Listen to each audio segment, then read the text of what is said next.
welcome. I'm Nina, your host. Welcome to Leadership Trends and Insights. I'm super excited because I finally got a chance to bring Beata Young on the show today, and you're going to just love her. She's super easy to be around, super smart. She's the creator of Positivity Hack Delivered, which she launched during the pandemic to inspire women on IT community. She's a serial entrepreneur. She's a leadership speaker, and she's a viral speaker known for Just Hug It, which you'll find out more later. Welcome, Beata. Thank you, Nina, for inviting me. Thank you, everybody, for joining us in the show tonight. It's going to be so good. Oh, yeah, well, it's tonight for you, but, some of us need sunglasses today. Do you want to tell everybody where you are? They don't know where you are. So I'm joining from not so sunny Valletta today in Malta. Valletta, the smallest capital in Europe. It's beautiful, it's hilly, and our pug, where you started, Pugget. So our pug, our lovely dog that was the center of attention in Valletta. Actually, when we walked it, everybody knew the pug, nobody knew us. It was actually struggling, going through these hills and upheavals and so on. But if you have a chance to visit this island in the Mediterranean, I definitely recommend. Maybe not the same weather as with you, Nina, today, but definitely lovely, welcoming people in Malta. Yeah, I'd rather see you. But of course, when you come to Florida, I really want you to. I still have this vision of us doing like a leadership retreat on the beach, so I can just see it happening. Beata, I wanted you on Your the show. wish is my command, because I might be quite soon. Yay! I might be quite soon visiting Boca Raton, so who knows? But I will let you know. Putting it out in the universe. So, Beata, I wanted you on the show. I see you as a mover and a shaker. I've watched you in many groups communicate, and not just communicate, but really embody this essence of leadership. And I wanted you to share. I wanted you to share what you think the world needs more now than ever as it relates to leadership. So just a few months ago, when I was in London, I invited as a speaker Dr. Jackie Taylor, and we talked about this new trend, which was after the sharing economy, we need to focus on empathy economy. And this is vital, especially during pandemic. People are struggling with different things, and we need that opening up to other people's needs, not just thinking about ourselves, how our business is going to thrive, how are we going to make money, but actually thinking about what is the footprint, what is there to show others, what kind of example can I give to others, and really inspire others with empathetic approach. And I know for a fact that there's various results of various research done all over the world. McKinsey, everybody's doing how empathetic women can be. So that's the time for Women on It, Hack the Future. Yes. So what I heard you say, especially with where we are today in our world, that instead of focusing just on financial economics, think about how to focus on empathy economics. I love it. Yep. Empathy is everything. And I have a friend of mine. She used to live in Berlin. She's originally from New Zealand, but her family comes from Japan. And she was telling me how she was pushed into this concept of leadership. And she was pushed by a lot of male mentors. And she was like, you've got to be stronger. You've got to deliver that speech. Yeah. You've got to go get it. With awful results. So Miko Tanaka is her name. She decided, you know what, it's really not my style. I would rather be myself and have my way of doing things. And actually, she developed a very good team, and she managed her team beautifully without all the male kind of go get it and this very strong kind of order type of leadership. Yeah, and you bring up a good point, because when we think about what the world needs more now than ever, It also makes a lot of sense to think about, well, what gets in the way of that? What old paradigms get in the way? And what I hear you seeing is this, this constant push and the leadership by force versus leadership with the power of being with, that going with my Yep. feminine energy, my feminine leadership, the aspect of my initial inclination maybe to collaborate and not necessarily think about, well, what results is this going to bring right away? And results may come, of course, right?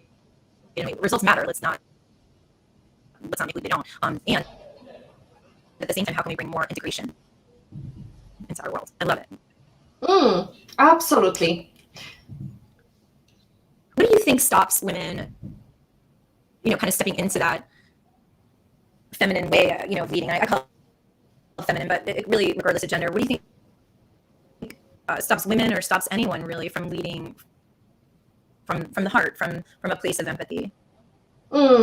So I talked about, you mentioned the Pagit that went viral, the hashtag Pagit went viral, and there was a simple reason. I didn't want to swear, so instead of using F, I used the picture of my pag, and I said, Pagit, don't worry about what other people think of you, because this is the biggest struggle and upheaval for many women is, what will others think of me if I make this decision? And what if, could have, I should have, and so on. This is not the universe validating your decisions. This is the time to make your decisions and be accountable for that. So rather than worry about, oh, maybe somebody doesn't like the color of my dress, or maybe, they don't like the way I speak. Pagit. Yeah, I love that. So I love this for so many reasons. One is that instead of looking external for that, wanting to be liked, which I think most people want to be liked, but instead of focusing on it so much, focus on what can how can I do this in a fun way, right? How can I let this go and really be me in a fun way? I love how you embody that. That's fantastic. And it doesn't matter whether you're just an introvert or whether you're extrovert, whether you're funny, whether you're boring, just do it, because there is so many leaders that are necessary, especially female leaders, that are going to deliver completely different set of skill set, different mindset, different experience. And we need these puzzles, in order to create that puzzle, you need different sets of skills that are going to make that beautiful picture. I love it. What do you think is, for yourself, where have you stretched yourself in this way? Where are you're looking back at what's needed and wanted in this moment, but also you're kind of brushing up against some of the way that things have always worked. Where can you tell us about a time where you kind of stretched yourself? So I talked about, you asked me that question some time ago, and I was wondering, how did I really got to where I am now? And it was very often through making mistakes, through working things out. And I remember this workshop. I went to London and I worked in a big corporation back in Poland. I went to London and we went through a very painstaking kind of workshop with, at the end of the workshop, the managers decided who is going to be the leader. And really, it turned out that it wasn't my work, my hard work trying to juggle different things was not appreciated. It's only the bossy guys who said, oh no, you have to do that and join that. And I thought, what? It's like, why didn't you tell us, what you're looking for? Because I could definitely deliver and I could motivate people. And there are many things that we could do if we had a manual. But I had to go through this manual of, my boss is really uninspiring, boring, middle-aged man. And I was a secretary of a very good manager. My first career job was a very demanding job. I had a very demanding manager on the first day. I had all the numbers he told me to write on post-it notes, and at the end of the day I was clearing my desk, cleaned all the post-it notes. The next morning he's calling me, asking me for that number, and he gave me hell. But on the other hand, I felt so appreciated when I delivered stuff, because then I had a very boring man who lost his job in a corporation of Communist Party, and he was assigned to do the job of my previous manager. And whenever I went to his desk, he would hide Reader's Digest, because he was hiding, in his working hours. He was reading Reader's Digest, and he was boring. And I was like, oh heck, I need to find another job because I'm dying here. So it was a concept of, I don't want to work with this kind of person. Oh, I don't want to be boss like that. I want to have this, that, and that quality, and I need to improve this. And I still feel like I need to improve my organization skills. And I've got Racy. Racy is a great organizer. You know her. So there are many, many things that we can do very well, but we need to surround ourselves with people who are better than us in certain skills. So I think this is a good lesson for everyone, to make sure that you're good at what you're good at, but also surround yourself with people who are going to support you when you need it, and things will be cushy. I love it. A lot of times we don't get to choose who we work with, but we do get to choose who we network with, right? And who we let in and speak into our lives. And I love that you said, hey, this person's giving me the best they can. They read Reader's Digest after all, right? I mean, this is what we have to work with. And I know you'd probably rather be reading something about Robin Williams, so very different styles there for sure. Yep. And what I love about where you're headed is, don't, basically, let's not limit ourselves to the people that are around us. If we're feeling like we have to shrink, then we're not around the right people. And to go find those people, you have a community, women on IT, and I have women in leadership power, and we can actually reach out and create our own community. We don't have to wait. We don't have to be shackled sort of by the people that work. And guess what? Dr. Lois Frankel last week was saying, we always need an advocate at work, and if we can have an advocate, we can also look outside of our work for like mentors and people that can support us, partners, coaches, and I think it's important, especially as women in the workplace, especially women in IT, right? I know when I was working in American Express and Worldwide Technologies, there weren't too many women, but we did have a good women's networking group that we could attend, and American Express is really great at that kind of stuff. But there's many organizations that don't have that, and I think that's why your organization is so important. So let me go back to how I formed Women on It, because back in 2013, I was, as you mentioned, I was serial entrepreneur. So I started my business. I had to go back from London to Poland, and I had to start from the scratch. So I built a boutique hotel. Then I built a community around entrepreneurship, based on Brad Feld's idea of open coffee meetings. We started Inspire local community in Toruń, the birthplace of Nicolaus Copernicus, with some workshops, with meetings, with different people from all over the world, including Silicon Valley. And then a friend of mine said, you know what, there is one very, very big need for women in tech. And I said, I've got nothing to do with technology. Well, you work with social media, you're using all these platforms, so you're going to be cushy, you're going to be fine. And I was like, okay, but provided you're going to help me. After first launch, she dumped me. So my word is my bond. And I was like, if I devoted so much time, like 2 months of preparation, I'm going to do it, and I'm going to continue, because my word is my bond. So then I was carrying this chapter for Geek Girls Carrots, which is one of the biggest organizations for women in tech in Poland. But eventually I realized that all these women are really looking for jobs they are not so much focused on leadership skills. How can I be actually going up that ladder? And that was really frustrating for me. I was like, we've got to change that. But of course, I was just a leader of local community. I facilitated formation of communities in all over the world, including Tokyo, Sydney. And I thought, well, I need to do something about it when I came to Malta. So in 2017, we arrived in Malta, and I thought, well, after this very busy time, I'm going to relax now. But no way. I was invited by the government e-skills organization, and they asked me to advise them how to retain and attract more women into IT. And we were sitting very pretty, drafting policies and, discussing things that matter and so on. And I knew that there is community out there.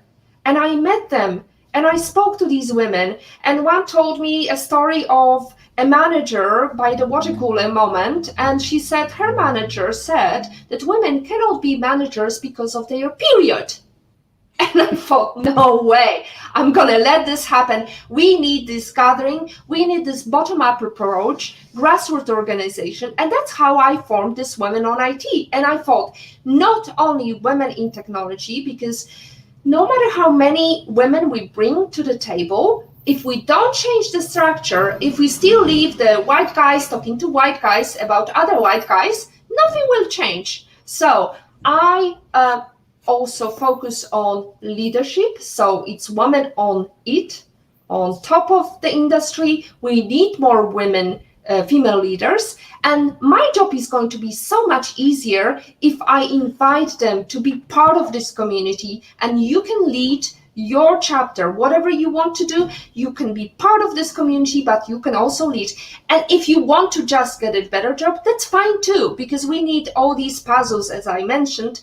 We need everybody involved in creating better technology, better jobs, better opportunities for women. So what I heard you say is so important. It's like women, what I see in you is your vision, and your ability to point others towards their vision. When I hear the sentiment of, well, women can't be managers because they have ideas, that's interesting because strategic thinking and visioning and inspiring others towards that vision is actually leadership. So maybe we're really drawing an interesting delineation between leadership and management, right? Where management is just, how do I manage this system or this career? Whereas what I see you saying is, hey, what are we thinking? How are we communicating those thoughts, and how are we creating those thoughts to become reality? I love it. And I think it's those kinds of conversations that elevate people to think, listen, yeah, you can switch careers, and who are you being, and who are you taking with you? I love that you're elevating those conversations. What's the for you as a woman in leadership, have you ever experienced sort of the look of shock on anyone's face when you tell them your title, your experience, or they're like, is that something you would do? Have you ever had anybody sort of hashtag don't underestimate a pretty face? Have you ever had anybody sort of underestimate you because of your looks? Well, it's funny you're asking me, because I actually had at a certain time of doing all the things I was doing back in Poland, I felt like drained, especially that I saw, I'm doing this. I was doing the Women in Tech movement. Then apart from that, I was doing the Mission to Run Startup movement. And then, and it was out of my pocket. Sometimes I had to, buy some cake or something just to, make a big thing and so on. And then I hear, this bloke is being chosen or nominated to be the person of the year and so on.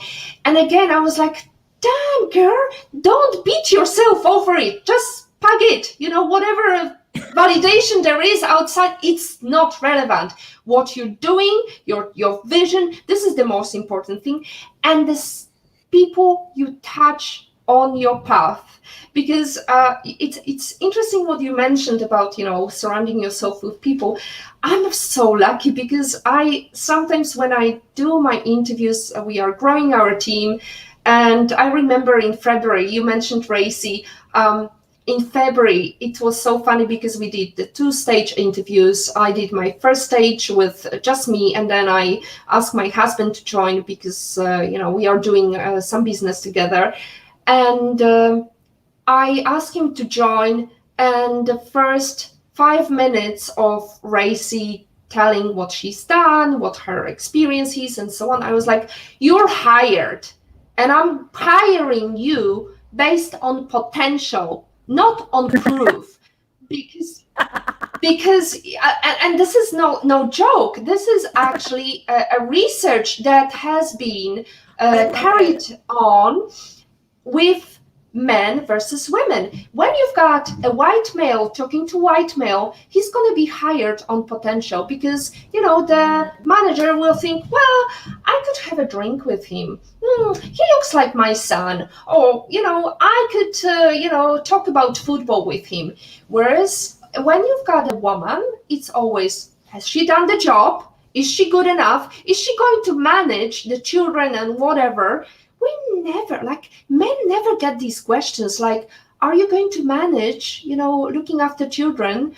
And just last week on Wednesday we had this chat. I organized a special edition of Positivity Hack Delivered, and we were supported by 3 men who answered these kind of questions. I grilled them. I said, these are the questions that women get. Let's establish something. We need to know how to maneuver out of them. And actually one man said, well, if you Gunnar Stefansson said, if you've got these kind of questions, you are best to avoid this company because nobody wants to work for somebody asking you these kind of questions. Yeah. So. Yeah. And there are men out there, right? They're advocates of women in leadership for sure. And I love that. And it's going to take everyone talking about this. And, even women looking at, women doing business with women. I noticed that there's a hesitation sometimes, like, oh, I can't do that because we're friends. Or in essence, absolutely. Yeah, I think when there's ways to design it so that we can still maintain our friendship and this is our working relationship. And I think also being able to say there's a beginning, middle, and end for these types of conversations, right? It might not always be that you're always working together as life partners, right? There's a reason, a season, and a lifetime, So I love this conversation of, distinctions and how do we take our power back as women so that we're not always, thinking about, oh, there's so much of this negativity in the world. Well, no, there's actually pockets of women who are going to support you and pockets of men who are going to support you. And I love this idea of, not underestimating ourselves, first and foremost, regardless of what's outside of us. I love it. Yep, absolutely. And I have to go back to another story. I was invited to be part of the board, and I came to the first board meeting. And the first question I got was, would you like to take notes? Because we are looking for, somebody needs to take notes. And I was like, no, I'm the only woman here. I'm the first woman ever to be invited on this board. So you either want my time to be spent wisely, or you want me to take notes, because once women takes note, they are not part of the discussion. They are perceived as weak. They are just here to do the dirty job. They are just here to deliver notes or make a coffee. And we have to stop easing the way, and especially these women who are the only ones or 2 women on the board, they need to join together forces and do the things that not the men expect them. Don't be combative about it, just bring some data. And I explained to them, according to some data, there is a problem with women taking notes. Once they take notes, they can't participate in the discussion. Quite often they are perceived as they've got their head down, so they are not part of the discussion. So it's either you use my brain power for bringing something to the table or just being a carrier of your message. I love it. And I wanted to say that I don't think there's a woman in leadership that hasn't been looked at to take food orders or write notes. I think that it's definitely something I know I've experienced many times. And it's awesome to say, hey, yeah, let's rotate that. I'll do it next week. Who wants to try it this week, right? So we're co-creating with what we're wanting to have happen, which is not have anybody pigeonholed in a role based on what they look like. Yep. So I love it. Benta, tell me a little bit about if Columbus was a woman, what do you think the world would be like right now? So just 2 months ago, we went to Bahamas and I was delivering a speech on Women on It, and I was inspiring ladies who are, I compare them to the communist ladies, and like with my background, I definitely I felt so much fire from them, but still somehow they never make it to the top.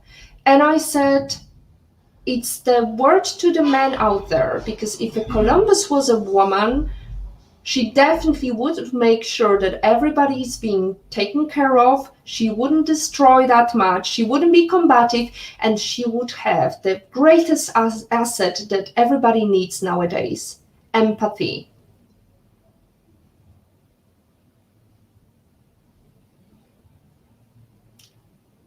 Oh, I can't hear you. Back. There we go. There you go. I love it. So, it's nice to have supportive people in your life, right? So I just wanted to thank you, Patrick, for being so leading men everywhere about how, powerful partnerships. I love it. Yep. Yeah, there you go. He wouldn't have coffee delivered in the morning if it wasn't. He knows the struggle, he knows that there would be a silent night or something. It's all about partnership. Just kidding. Absolutely. I love it. So, Beta, if you and I were making dinner for someone, I actually got this question from your podcast. I just changed it, I think, a little bit. If you were making dinner for one of your favorite people, live or dead, real or made up, who would it be, and what would you be making? So, can I have lots of people? Yes. So that would be you, definitely. My husband. So my greatest inspiration is Cindy Gallop. I would love her to come. She's a great, inspiring leader. I encourage you to invite her to your show, because she's definitely awesome. She's the woman that doesn't use, she uses Paget, but with F instead of P. And a lot. So apart from that, I would probably invite my daughter, because she's now struggling with the pandemic. Definitely, it's very difficult for this generation. She's 20. She's going to be 22 in 10 days' time. So it's very difficult for her to navigate during her studies, and especially difficult because just last year she had an accident, and luckily though she had her leg kind of in crutches and so on. Luckily, I say, because it was during pandemic, so everybody was on lockdown. So there is always something positive to take away from there, because you have to sometimes struggle with things and ask yourself, what is there to show me? What is there to teach me? How can I make it positive for my life, rather than struggle? And it's very difficult to this younger generation to explain these things. So perfect. There you go. It would be a fun crowd. I love it. Thank you. I'm definitely, let's manifest that. I'm in. But I I have two stepdaughters in their early 20s, and I think it's really an interesting time for them. It's a difficult time too, understanding who they are as they navigate not just the pandemic, but being young women, and being negotiating. I have one that's sort of thinking about how she can negotiate her position and the outcomes that she's providing, and another one who is still in college and thinking about what she really wants versus what she may be getting pushed into for her career. And it's really a beautiful time to be supportive of them as they think about, who am I, what do I want to impact, what's my purpose in this world, and how do I make sure that I'm participating in that, and not fawning into a role that really isn't who is my best, my best self. And so it's beautiful that we're both in similar positions. And that's also something that we as leaders need to understand. We can teach our children, we can teach our teams the things we should avoid, but it's very difficult because they will make mistakes. No matter how much time you spend with your team members, they will still make these mistakes, and that's okay too. But really learning from these mistakes, letting them slip or fall, and making sure that they know how to get up. Yes, love it. If people want to know more about you, where can they go? What can they do? So they can come to Women on It, Hack the Future. So we are on Facebook, LinkedIn, and YouTube. But also, if somebody would like to ask for personal growth question, they can approach me on LinkedIn. I'm there, and I really want everybody to succeed, and especially females, because they are needed. All the industries desperately need female leaders, especially now when empathy is a big playing thing in economies all over the world. We need more female leaders. And also, Nina, this is an interesting statistic, my kind of observation. It's not a statistic, I didn't count it, but like when I was involved in a startup mentorship here in Malta, I noticed one thing. All the females were trying to mentor free of charge, and majority of mentors were females because it's free of charge. Men are only focused on how can I make money, whereas majority of men, of course, let's not generalize, but definitely lots of women were trying to make sure that they are making good thing for the economy, for the startup economy, and they are trying to raise these kids. We were joining the J entrepreneurship program. Mm-hmm. Lots of these ladies are trying to make it good for the future of the economy of people of Malta. Yes, I love that. It's good to hear that too, because being in the US, it's definitely something that's happening here. The Great Resignation, where there's a lot of women leaving senior IT and senior roles in general to pursue entrepreneurship and to think about even downgrading their positions. Where I would love to see women stay, where women can actually negotiate what they're wanting and needing. And by the way, there's other women and men, anyone, regardless of gender, who would appreciate that negotiation, to be really seen as part of creating a collaborative culture, right? Where we're actually meeting business results, and not just singing kumbaya, but actually supporting one another. And I think that's what most organizations, good healthy organizations, are wanting, and they're definitely out there. Yep. Yeah. Well, thank you so much, Beata. I'm so glad that we were able to reconnect, and you're definitely a special person, and I appreciate you sharing your wisdom and experience with us today. I appreciate it too, Nina. Lots of love from Malta. Everybody enjoy yourself. I wish everybody Happy New Year, and to you and your husband. I'm looking forward to see you next year. And if I make it, I'll definitely let you know.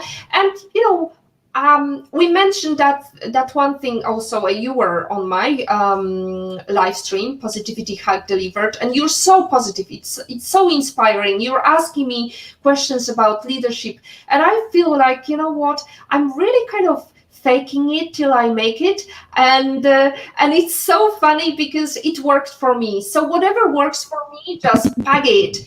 wherever in the world you are, just hug it. And especially if you're a woman, it's your time to hug the future.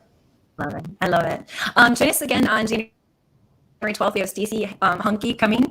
She's celebrating 20 years in 2022, helping leaders grow their influence. And she's on a mission to help individuals improve their communications, especially with the many changes that have occurred in the past few years. So I'm super excited to have more great leaders sharing their experience. All right, I'll see you everyone next January next year. Next year, bye.